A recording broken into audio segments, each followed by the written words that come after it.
Hello नमस्कार साथियों, welcome to royal study. दोस्तों एसएससी जीडी कांस्टेबल 2024 के स्पेशल एग्जाम का नेक्स्ट एनालिसिस आपके लिए लेकर आ चुके हैं। आज 29 फरवरी 2024 को हम थर्ड शिफ्ट का एनालिसिस कवर करेंगे। से पहले हम फर्स्ट और सेकंड शिफ्ट का एनालिसिस आपको दे चुके हैं। अगर आपने वो वीडियो नहीं देखी तो आप जरूर से देखिएगा, क्योंकि काफ़ी एडवांस क्वेश्चन हमने आपको ऑलरेडी कवर करवा दिए हैं। और इस वीडियो की पीडीएफ के लिए आप एप्लीकेशन को टेलीग्राम चैनल ग्रुप को ज्वाइन कर लीजिएगा। डिस्क्रिप्शन में आपको इस वीडियो की लिंक मिल जाएगी। क्लियर है।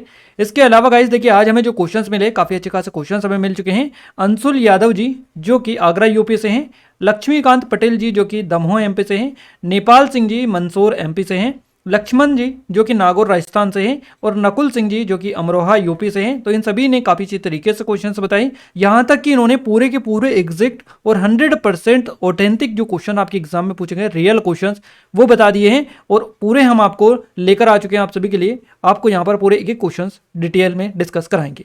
आपका भी इसी तरह आगे आने वाले दिनों में एग्जाम है, तो आप भी इसी तरह से क्वेश्चन सेंड कर सकते हैं, ताकि हम आपको 100% ऑथेंटिक और रियल क्वेश्चन आपको कवर करवा पाएं। तो guys GK GS current affair से स्टार्ट करते हैं। इस वीडियो को लाइक और शेयर जरूर से कर दीजिए अपने दोस्तों के साथ में। इसके अलावा चैनल को सब्सक्राइब भी कर लीजिएगा। तो हमारा जो पहला क्वेश्चन बना है, ये है आपका जीके का पहला क्वेश्चन आपका पूछा गया है आज फर्स्ट, ये जो थर्ड शिफ्ट है इसमें। क्लियर है। बिहू किस राज्य का लोक नृत्य है? तो बिहू असम का हो जाएगा, असम। इसको काफी बार हम आपको कवर करवा चुके हैं, और आपका अभी ये 1-2 दिन पहले ही बना था। भोगाली बिहू वाला भी बन चुका था, बिहू से भी बन चुका था, ये भी आपका वापस से बना है ना। तो एक ही क्वेश्चन है ये सारा, बस उसका पैटर्न चेंज कर दिया जाता है। तो आज का इसका जो सही जवाब रहेगा आपका ये असम हो जाएगा। लोक नृत्य एक ऐसा नृत्य है जो लोगों द्वारा विकसित किया जाता है, जो एक निश्चित क्षेत्र या देश के लोगों के जीवन को दर्शाता है। और सभी जाति नृत्य लोक नृत्य नहीं है होते हैं। क्लियर है। बिहू नृत्य असमिया संस्कृति का एक महत्वपूर्ण हिस्सा है, और यहाँ बिहू त्योहार से संबंधित है। बिहू महोत्सव असम में 3 बार मनाया जाता है। ये जो है मध्य अप्रैल, मध्य जनवरी और अक्टूबर के अंतिम सप्ताह में मनाया जाता है। तो ये जो बिहू है ये 3 बार बेसिकली असम में आयोजित होता है, ये मनाया जाता है। अगला जो क्वेश्चन बना है, ये कल ही हमने आपको कवर करवाया था, केलुचरण महापात्रा से रिलेटेड। केलुचरण महापात्रा किस नृत्य शैली से संबंधित है? तो ओडिसी आपका करेक्ट आंसर रहेगा। केलुचरण महापात्रा एक प्रसिद्ध भारतीय शास्त्रीय नृत्यक है और कोरियोग्राफर ये हैं, जो मुख्य रूप से ओडिसी नृत्य शैली से जुड़े हुए हैं। तो कल ही हमने आपको इनके बारे में पूरी डिटेल बता दी थी। जिन लोगों ने पढ़ा होगा, याद रखा होगा, वो 100% इसको सही करके आए होंगे। और उन्हें जो है 20वीं सदी में ओडिसी नृत्य को पुनर्जीवित और लोकप्रिय बनाने वाले अग्रदूतों में से एक माना जाता है। केलुचरण महापात्रा का जन्म 1926 में हुआ था उड़ीसा राज्य में, और उन्होंने अपने गुरु पंकज चरण दास के मार्गदर्शन में कम उम्र में नृत्य प्रशिक्षण शुरू किया था। अगला क्वेश्चन पूछा है सुल्तान अजलन शाह कप से रिलेटेड, कि कहां पर आयोजित ये किया जाता है? तो ये मलेशिया में आयोजित होता है, ध्यान रखिएगा। सुल्तान अजलन शाह कप इसका नाम है, और ये मलेशिया में आयोजित होता है। Sultan Azlan Shah cup Malaysia में आयोजित एक वार्षिक आमंत्रण अंतर्राष्ट्रीय पुरुष मैदानी हॉकी टूर्नामेंट है। इसकी शुरुआत हुई थी 1983 को 1983 में द्विवार्षिक प्रतियोगिता ये इसके रूप में हुई थी इसकी स्थापना। तो 1998 के बाद इसकी जबरदस्त वृद्धि और लोकप्रियता के बाद ये जो टूर्नामेंट है एक वार्षिक आयोजन बन गया। अगले क्वेश्चन की बात करते हैं। नेक्स्ट क्वेश्चन पूछा गया, देखिए ये जो क्वेश्चन था ये कथन वाला टाइप से क्वेश्चन आपका बना था। क्वेश्चन में पूछा गया था, कथन वाला क्वेश्चन था, यू श्रीनिवास और बिस्मिल्लाह खां किस वाद्य यंत्र से संबंधित है? इस तरह का क्वेश्चन था। करेक्ट आंसर जो रहेगा ये हो जाएगा यू श्रीनिवास मेंडोलिव, है ना, मेंडोलिन यानी कि वीणा, और बिस्मिल्लाह खां शहनाई वादक है। तो यही आपका करेक्ट आंसर हो जाएगा। देखिए यहाँ पर डिटेल कवर करवा दे, ये यू श्रीनिवास इनका पूरा नाम है। यू श्रीनिवास बेसिकली इनको बोला जाता है। मेंडोलिन यानी कि वीणा के एक प्रसिद्ध वादक है, जो कुछ तार युक्त संगीत वाद्ययंत्र है जो ल्यूट परिवार से संबंधित है, और वहाँ मेंडोलिन बजाने की अपनी अनूठी विशेष शैली के लिए स्पेशली जाने जाते हैं, जो भारतीय शास्त्रीय संगीत और पश्चिमी संगीत का मिश्रण मानी जाती हैं। अगला क्वेश्चन देखिए, यहाँ पर बात करते हैं उस्ताद बिस्मिल्लाह खां की। नेक्स्ट जो पॉइंट आपको दे रखा है इसमें, तो उस्ताद बिस्मिल्लाह खां इनका जो मूल नाम है ये अब से अभी तक नहीं बनाया, हो सकता है आपका नेक्स्ट बन जाए। तो कमरुद्दीन खान के नाम से इनको जाना जाता है। और इनको कौन कौन से सम्मान मिले? तो भारत रत्न 2001 में दिया गया उस्ताद बिस्मिल्लाह खां को, पद्म भूषण 1968 में, पद्म विभूषण 1980 में, पद्मश्री 1961 के प्राप्तकर्ता थे। तो ये पुरस्कार आप जरूर से इनको मिले हैं, ये याद रखिएगा। नेक्स्ट क्वेश्चन है 2011 की जनगणना के अनुसार भारत की महिला साक्षरता दर कितनी थी? तो ये थी 65.5%। ध्यान रखिएगा, भारत में साक्षरता दर 74.4% है, 74.04%। ध्यान रखिएगा। तो पुरुष और महिलाओं की अगर साक्षरता की बात करें तो 82 के लगभग है, और ये महिलाओं की है 65 के समथिंग, पुरुषों की है 82% के समथिंग। ध्यान रखिएगा। शहरी क्षेत्रों में 62.17% जनसंख्या के साथ गोवा सबसे अधिक शहरीकृत राज्य है, और CM चंद्रमौली इनका नाम है। 2011 की भारतीय जनगणना के लिए भारत के रजिस्ट्रार जनरल और जनगणना आयुक्त ये थे। तो ये क्वेश्चन हो सकता है आपसे नेक्स्ट बन जाए। इसके अलावा भारत में केरल और बिहार जो है ये क्रमशः अधिकतम और निम्नतम साक्षरता दर वाले राज्य है। इनसे दोनों से ऑलरेडी क्वेश्चन पूछा जा चुका है, आगे भी रिपीट होने की पूरी चांसेस है, पूरी प्रबलता है। तो आप ध्यान रखिएगा, भारत में केरल जो है अधिकतम साक्षरता वाला राज्य है और बिहार जो है सबसे निम्नतम साक्षरता वाला राज्य है। अगला क्वेश्चन पूछा गया, क्रॉस ओवर ड्रिबल किस खेल से संबंधित है? तो इसका संबंध बास्केटबॉल से है। बास्केटबॉल में ड्रिबल शब्द का प्रयोग किया जाता है और बास्केटबॉल में ड्रिबलिंग बॉल को एक बार में एक हाथ से लगातार फर्श पर उछालना होता है। अगला क्वेश्चन जो बना है ये शस्त्र अधिनियम से बना है, आर्म्स एक्ट से रिलेटेड, यानी कि शस्त्र अधिनियम कब आया था? तो ये आया था 1878 में। लॉर्ड लिटन ने 1878 में भारतीय शस्त्र अधिनियम पारित किया, जिसके अनुसार भारतीयों के लिए बिना लाइसेंस के अधिकारों को रखना एक आपराधिक अपराध था। और यह अधिनियम अंग्रेजों पर लागू नहीं होता था, ओनली भारतीयों पर लागू होता था। 1878 में ब्रिटिश पार्लियामेंट द्वारा पारित 11वें अधिनियम के अनुसार किसी भारतीय नागरिक के लिए बिना लाइसेंस शस्त्र हथियार बेसिकली इनको बोला जाता है, तो ये रखना अथवा उनका व्यापार करना एक दंडनीय अपराध इन्होंने बना दिया इस अधिनियम को लाने के बाद में। तो 1878 में ये आया था, ये आप स्पेशली ध्यान रखिएगा। अगला क्वेश्चन है, 2023 में दिल्ली के गांधी दर्शन में महात्मा गांधी की 12 फुट ऊंची प्रतिमा का अनावरण किसके द्वारा किया गया? तो ये राष्ट्रपति द्रौपदी मुर्मू के द्वारा किया गया। याद रखिएगा, राष्ट्रपति द्रौपदी मुर्मू ने 4 सितंबर 2023 को नई दिल्ली में स्थित महात्मा गांधी दर्शन में राष्ट्रपिता महात्मा गांधी की 12 फीट ऊंची प्रतिमा का अनावरण किया और परिसर में गांधी वाटिका का उद्घाटन किया। इस अवसर पर अपने संबोधन में राष्ट्रपति ने कहा कि महात्मा गांधी संपूर्ण विश्व समुदाय के लिए वरदान स्वरूप हैं। अगला क्वेश्चन है, अघम लक्ष्मी क्वेश्चन है आपका, अखम लक्ष्मी देवी किस नृत्य से संबंधित है? सही जवाब मणिपुरी हो जाएगा। अखम लक्ष्मी देवी मणिपुरी नृत्य शैली के लिए प्रसिद्ध है, जो पूर्वोत्तर राज्य मणिपुर से उत्पन्न एक शास्त्रीय नृत्य शैली है। मणिपुरी नृत्य की विशेषता क्या है? सुंदर चाल, लयबद्धता, जटिल हाथ और आंख के इशारों का उपयोग, ये इसकी विशेषता है मणिपुरी नृत्य शैली की। तो अखम लक्ष्मी देवी संबंधित है मणिपुरी से। अगला क्वेश्चन पूछा गया, आवर्त सारणी में कितने आवर्त होते हैं? ये आपका कल ही क्वेश्चन आपका बना था, हमने आपको कवर करवाया था। आवर्त सारणी में जो आवर्त की संख्या 18 है और जो देखिए आवर्त की जो संख्या है ये कितनी है? 7 है और वर्ग कितने हैं? 18 है। तो इस तरह से कल आपका कितना पूछा गया था? वर्ग पूछा गया था और आज वर्ग आपका पूछा गया, कल आवर्त पूछा गया था। तो इस तरह से आपका कभी वर्ग कभी आवर्त इस तरह से पूछा जाता है। अब ध्यान रखिएगा, आवर्त सारणी में कितने वर्ग हैं? तो 18 वर्ग है और 7 आवर्त है ना। और आवर्त सारणी उन सभी तत्वों का एक सारणीबद्ध निरूपण है जो उनकी परमाणु संख्या और रासायनिक गुणों के आधार पर व्यवस्थित होते हैं। अगला क्वेश्चन है, देखिए विद्युत तीव्रता की विमा क्या होती है? ये क्वेश्चन बना है, तो ये MLT -3 -1 ये आपका करेक्ट आंसर रहेगा, याद रखिएगा। अमृत दीवान कप किस खेल से संबंधित है? तो बैडमिंटन से इसका संबंध है। बैडमिंटन की कुछ ट्रॉफियां हैं या कुछ कप है, इनको आप अच्छे से देख लीजिएगा, यहीं से आपके क्वेश्चंस निकल कर आ रहे हैं। अग्रवाल कप ये बैडमिंटन से है, बैडमिंटन के ही सारे हम आपको कवर करवा दें, जैसे कि अग्रवाल कप, अमृत दीवान कप यहीं से आपका निकल कर आए, चड्डा कप, दीवान कप, इब्राहिम रहीम तिल्हा कप, इसके अलावा challenger cup, lady Ratan Tata trophy, इससे ऑलरेडी क्वेश्चन आपका पूछा जा चुका है, ध्यान रखिएगा। महाराजा रंजीत सिंह गोल्ड कप, इससे भी क्वेश्चन आपका बन चुका है ना। अमृत दीवान से क्वेश्चन आपको बन चुका है, देखिए कितने ज़्यादा क्वेश्चन बन चुके हैं। इसके अलावा Narang Cup, Thomas Cup, Tunku Abdul Rahman Cup और ओबर कप जो कि महिलाओं के लिए स्पेशली हैं। तो ये सारे जो ट्रॉफियां हैं ये बैडमिंटन की है और काफ़ी ज़्यादा बैडमिंटन की पूछी जाती है, तो आप ध्यान रखिएगा।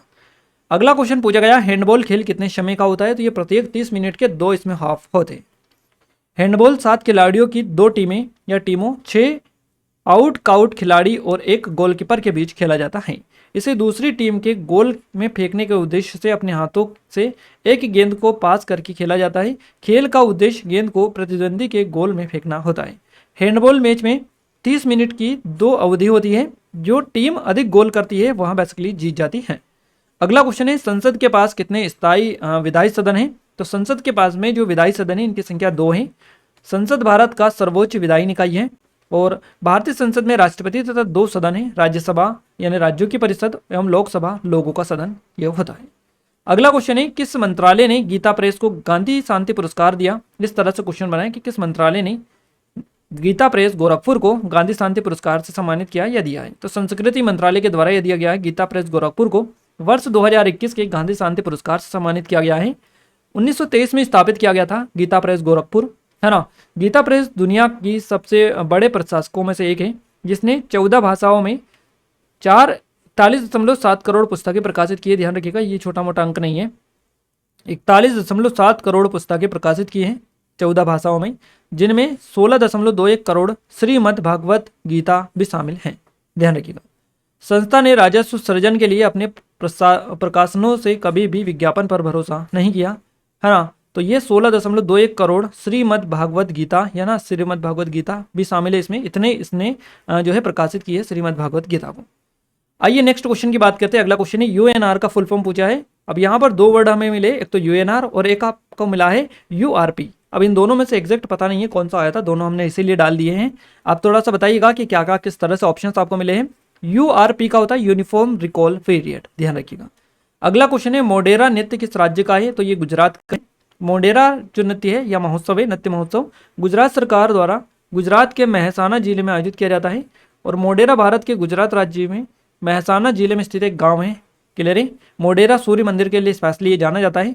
3 दिवसीय मोडेरा नृत्य उत्सव हर साल जनवरी के तीसरे सप्ताह के दौरान उत्तरायण उत्सव के समापन के बाद में आयोजित किया जाता है।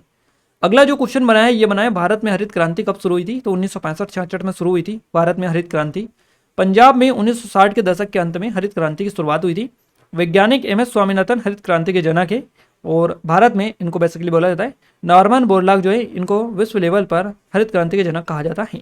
और यहाँ आंदोलन 1978 तक चला और इसमें बड़ी सफलता मिली। अगला क्वेश्चन है सितंबर 2022 में डेमोक्रेटिक आज़ाद पार्टी किसने बनाई, तो ये बनाई गुलाम नबी आज़ाद ने। ध्यान रखिएगा, कांग्रेस के किनारा कर चुके गुलाम नबी आज़ाद ने अपनी नई पार्टी का नाम डेमोक्रेटिक आज़ाद पार्टी रखा। और अपनी नई पार्टी को लेकर गुलाम नबी आज़ाद ने कहा कि लगभग 1500 नाम हमें उर्दू संस्कृत में भेजे गए थे। हिंदी और उर्दू का मिश्रण हिंदुस्तानी है। हम चाहते थे कि नाम लोकतांत्रिक, शांतिपूर्ण और स्वतंत्र हो, इसलिए पार्टी का नाम जो रखा है इन्होंने क्या रखा है, डेमोक्रेटिक आज़ाद पार्टी। अगला क्वेश्चन पूछा गया है 7वीं पंचवर्षीय योजना के समय भारत ने कौन सी व्यापार नीति अपनाई थी। इस तरह से क्वेश्चन बना, तो आयात प्रतिस्थापन आपका करेक्ट आंसर यहां से हो जाएगा। ध्यान रखिएगा, देखिए पहली 7 पंचवर्षीय योजनाओं के दौरान इस्तेमाल की गई व्यापार रणनीति ने व्यापार नीति को परिभाषित करने का काम किया। आयात प्रतिस्थापन इस रणनीति को नाम दिया गया नाम है। और इस रणनीति ने आयात को स्वदेशी उत्पाद में से बदलने का प्रयास किया। सरकार ने इस नीति के तहत स्वदेशी उद्योगों को विदेशी प्रतिस्पर्धा से बचाया।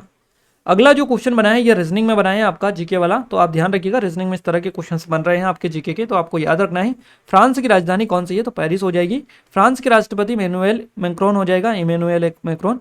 और इसको आप डेट करिएगा। पेरिस एक शहर है कहाँ का, ये फ्रांस का, फ्रांस की राजधानी सी नदी के किनारे स्थित है। पेरिस को city of light, the city of love के नाम से भी जाना जाता है। तो ये सारे के सारे 20 के 20 क्वेश्चंस जो है हमने आपको कवर करवा दिए डिटेल के साथ में।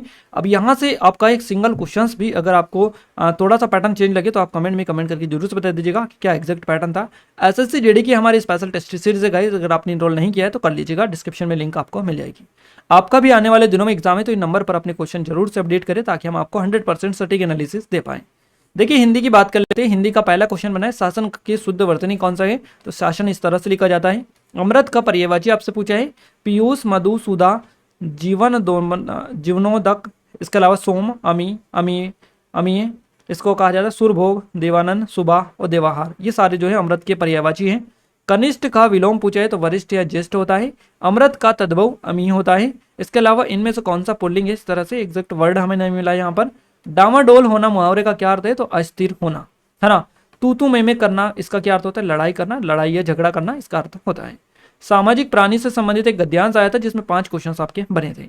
इसके अलावा पर्यायवाची से 3 क्वेश्चन आपके आए, मुहावरे से 2 क्वेश्चन आए थे, विलोम शब्द से 2 क्वेश्चन बने, लोकोक्ति से क्वेश्चन बना, तत्सम तद्भव से 1 क्वेश्चन बना, वाक्य शुद्ध से 2 क्वेश्चन पूछे गए, अनेकार्थी से 1 क्वेश्चन बना, रिक्त स्थान से 2 क्वेश्चन पूछे गए हैं। ये पूरे टॉपिक है जहां से हिंदी में आपके क्वेश्चन निकल कर आ रहे हैं।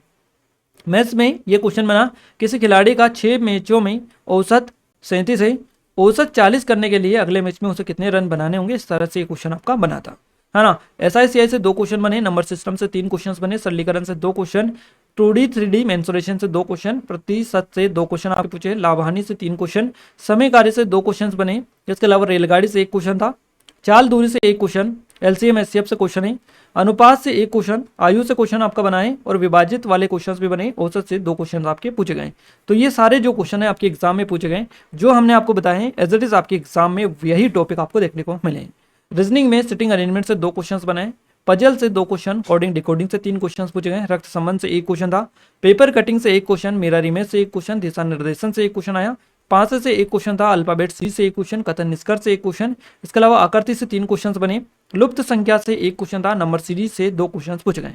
तो रीजनिंग में भी सेम टू सेम टॉपिक आ रहा है पूरा का पूरा, बस जीके वाला में हमें लगातार थोड़ा सा अपडेटेड देखने को मिल रहा है, चेंजेस देखने को मिल रहा है। बाकी आपका जो पूरा का बाकी का सिलेबस है या बाकी का जो पेपर है एज इट इज आ रहा है, उसमें कोई भी चेंजेस अभी तक देखने को नहीं मिला है। सारी चीज़ें हमने डिटेल में आपको कवर करवा दी है, क्लियर है। और गाइज ये हमारी टेस्ट सीरीज अगर आप चाहें तो डिस्क्रिप्शन में लिंक है, इसमें जरूर से एनरोल कर लीजिएगा क्योंकि पूरी तरह से इसको फ्री कर दिया गया है। ऑनली आपको पोर्टल चार्ज यहाँ पर पे करना है, बाकी पूरी तरह से ये फ्री है। इस वीडियो के पीडीएफ के लिए टेलीग्राम को और एप्लीकेशन को डाउनलोड कर लीजिएगा, ज्वाइन कर लीजिएगा, दोनों की लिंक आपको इस वीडियो को डिस्क्रिप्शन में मिल जाएगी। गाइज आपने इस वीडियो को लाइक नहीं किया तो कर दीजिएगा, चैनल को सब्सक्राइब कर दीजिएगा ताकि जो भी नया वीडियो है सबसे पहले आप सभी के पास में पहुंच पाए। साथ ही वीडियो को लाइक और अपने दोस्तों के साथ शेयर जरूर से करें ताकि हमें सपोर्ट मिले, मोटिवेशन मिले, आपके लिए और अच्छे से अच्छी वीडियो हम लाने की कोशिश करते रहें। तो मिलते हैं हमारे नेक्स्ट शिफ्ट के एनालिसिस के साथ, तब तक के लिए जय हिंद, वंदे मातरम।